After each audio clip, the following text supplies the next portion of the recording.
சரி இவங்க கப்பலை எடுத்துட்டு வேக வேகமாக போகிறாங்க.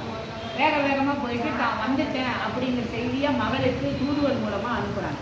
தூதுவல் மூலமாக அனுப்பும் பொழுது இவங்க அம்மாவும் மகளும் பூஜை பண்ணிகிட்டு இருக்காங்க. பண்ணும் பொழுது உங்கள் வீட்டுக்காரர்கள் 2 பேர் வந்துட்டாங்க அப்படின்னு அவங்களுடைய வீட்டு தூதர்கள் சொன்னவங்க இவங்க என்ன பண்ணுறாங்க, பூஜையில் இருந்துட்டு அப்படியே வேக வேகமாக ஓடி வந்துட்டாங்க.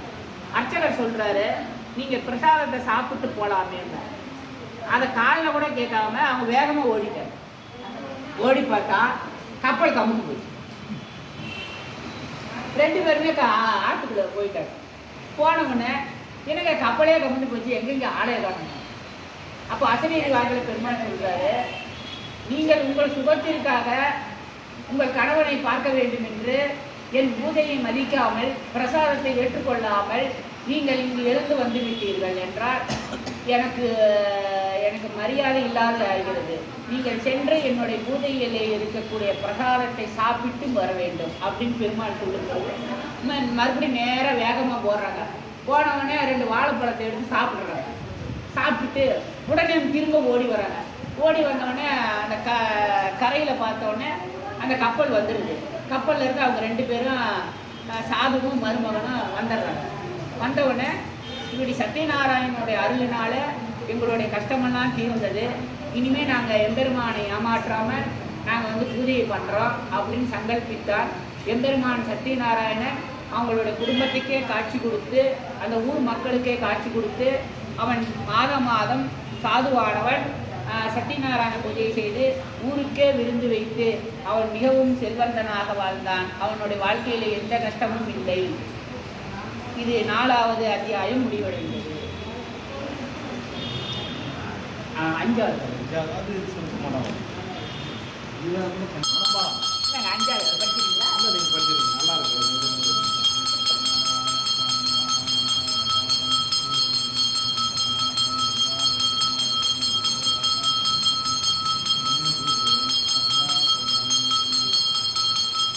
ஏன்னா படித்தா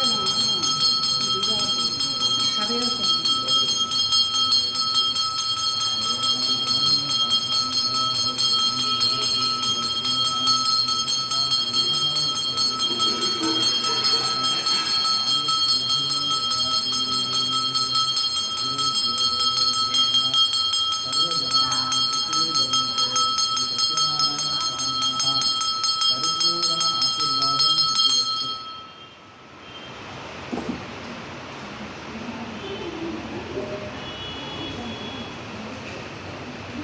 துங்கத்வஜன் என்ற அரசன் கண்ணை இமை காப்பது போல தன்னுடைய நாட்டையும் நாட்டு மக்களையும் பரிபாலனம் செய்து கொண்டு வந்தான். அவன் வேட்டையாடுவதில் மிகவும் விருப்பம் கொண்டவன். ஒரு நாள் வேட்டையாடுவதற்காக கானக வழியே சென்று கொண்டிருந்தான். கானக வழியே சென்று கொண்டிருக்கும் பொழுது மிருகங்களையெல்லாம் வேட்டையாடி தண்ணீர் தாகம் வந்துவிட்டது என்ற தாகத்தின் களைப்பாக தண்ணீரை தேடிக்கொண்டு வந்தான். அப்போ தேடிக்கொண்டு வரும்பொழுது ஒரு ஆலமரத்தின் நிலையிலே சற்று அமரலாமே என்று அமர்ந்தார். அப்பொழுது அமர்ந்து கொண்டிருக்கும் போது அங்கு இருக்கின்ற காட்டுவாசிகள் எல்லோரும், காட்டில் இருப்பவர்கள் எல்லோரும் அங்கு ஆலமரத்துக்கு அடியிலே எம்பெருமான் ஸ்ரீமன் நாராயணனுக்கு சத்யநாராயண விரத பூஜையை செய்து கொண்டிருந்தார். அப்படி செய்து கொண்டிருக்கும் பொழுது மன்னன் இங்கு வந்துவிட்டாரே, நம்ம ராஜ்யம் ஆளுபவர் அதுன்னு சொல்லி அவருக்கு முதல் அக்கர பூஜை என்று சொல்லக்கூடிய முதல் மரியாதை அவருக்கு கொடுத்து இந்த சத்யநாராயணனுடைய பிரசாதங்கள் எல்லாத்தையும் விநியோகமாக மன்னருக்கு முதலாக கொடுத்தார்கள். மன்னனும் அந்த பிரசாதத்தை மனமாற ஏற்றுக்கொள்ளாமல் இவர்கள் இடையர்கள், காட்டுவாசிகள் இவர்கள் கொடுக்கும் பிரசாதத்தை மன்னன் ஏற்பதா என்று அந்த பிரசாதத்தை ஆலமரத்தினுடைய வேர்களிலேயே வீசிவிட்டு தான் இங்கு இருக்க வேண்டாம் என்று குதிரை ஏறி தன்னுடைய நாட்டிற்கு வருகிறான். அப்பொழுது வரும்பொழுது எம்பெருமான் தன்னுடைய பிரசாதத்தை நம் மன்னன் மதிக்கவே இல்லையே, இவனுக்கு தக்க பாடத்தை புகட்ட வேண்டும் என்பதற்காக அவனுடைய நாட்டையே இருள்மயமாக மாற்றிவிட்டார். ஒண்ணுமே தெரியல, நாடு எங்க இருக்குன்னே தெரியல. அவனுடைய 100 புதல்வர்கள் எங்கு இருக்கிறார்கள் என்று தெரியவில்லை. மனைவி மக்கள் எங்குமே தெரியல, ஒரே ஒரு சூன்யமாக இருக்கிறது. உடனே இவன் எங்க ஒண்ணுமே புரியல. அப்புறம் மயக்கம் போட்டு தொப்புன்னு விழுந்துட்டான். அப்போ திரும்ப அவன் நினைவுக்கு வந்து இதற்கு என்ன காரணம் என்று தெரியவில்லையே அப்படின்னு மயக்கம் போட்டு விழுந்துட்டான். இந்த இடையர்கள் பூஜை செய்தவர்கள் எல்லோரும் பூஜை செய்துவிட்டு அவர்கள் வழியாக அவர்கள் இல்லத்திற்கு சென்று கொண்டிருந்தார்கள். அப்போ சென்று கொண்டிருக்கும்போது மன்னன் இப்படி மயக்கத்திலே இருக்கிறானே, என்ன காரணம் என்று தெரியவில்லை என்று தண்ணீர் தெளித்து மயக்கத்தை தெளிய வைத்து விசாரணை கேட்டார்கள். கேட்கும் பொழுது என்னுடைய நாடும் நகரமும் ராஜ்யமும் என்னுடைய 100 புதல்வர்களும் என் மனைவி மக்கள் எல்லாமே சூன்யமாக விட்டது. என் நாடு எங்கிருக்கிறது என்றே தெரியவில்லை. எனக்கு கண்ணிருந்தும் கண்ணு இல்லாதது போல இருள்மயமாக என் ராஜ்யமே மறைஞ்சு போச்சு அப்படின்னு ரொம்ப புலம்பும் பொழுது, மன்னா நாங்கள் சொல்கிறேன் என்று கோவித்துக் கொள்ள வேண்டாம்.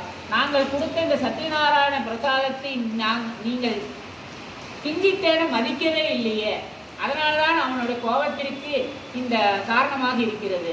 அதனால நீங்கள் கோவிச்சிக்காம நீங்கள் திரும்ப எங்களோடு வந்து மக்களோடு மக்களாக கலந்து இந்த பூஜையை நீங்களே மீண்டும் செய்யுங்கள் சொல்லி துங்கத்வஜன் அந்த இடையர்களோடு காட்டுவாசிகளோடு சேர்ந்து சத்யநாராயண பூஜையை மீண்டும் செய்து அவனுடைய பிரசாதத்தை சுகமாக ஏற்றான். அப்பொழுது சத்யநாராயணன் மனமகிழ்ந்து, துங்கத்வஜ மன்னா, உன்னுடைய இந்த பக்தியை இப்பொழுதுதான் நான் ஏற்றுக்கொள்கிறேன் அப்படின்னு சொல்லி அவனுடைய ராஜ்யத்தையும் 100 புதல்வர்களையும் மனைவி மக்களையும் அவனுக்கு மீண்டும் கொடுத்து அவன் ராஜ்ய பரிபாலனம் செய்ய ஆரம்பித்து வைத்தான். குறிப்பு: இந்த பூஜையை அனுஷ்டித்து வந்தாரே முதலில் வந்த பிராமணர், அவர் குசேலனாக பிறந்து பகவான் கிருஷ்ணனுடைய நண்பனாக வாழ்ந்து அவருடைய அனுகிரகத்தை பெற்றார். இதே பிராமணர் பிராமணராக வந்து சத்யநாராயண பூஜையில் இருந்தார். அவரே 2வது பிறவியாக குசேலனாக வந்தார்.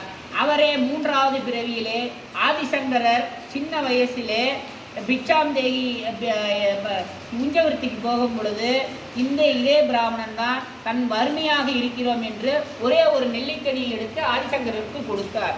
ஆதிசங்கரின் அனுகிரகத்தினாலே மகாலட்சுமி கடாட்சம் பெற்று பெருத்த செல்வந்தனாக ஆனான். விறகு வெட்டியாக வந்தவன் குகனாக பிறந்து ராமருடைய வாயால் அவருடைய தம்பி என்று அந்தஸ்தை பெற்றான். அரசன் உல்காமுகன் தசரதனாக பிறந்து ராமரையே தன் மகனாக, சத்யநாராயணரையே தனக்கு மகனாக ராமாவதாரத்திலே பெற்றார். இறுதியில் மோட்சமடைந்தார். வணிகனோ மோரத்வஜனாக பிறந்து தன் உடலில் உள்ள மாமிசத்தை அந்தணனுக்கு தானமாக அளித்து பேரும் புகழும் பெற்றார். துங்கத்வஜன் என்ற மன்னனோ அடுத்த யுகத்திற்கு பிரம்மாவாக பெரும் பதவியை பெற்றார். சத்யநாராயண பூஜை 5வது அத்தியாயம் நிறைவடைந்தது.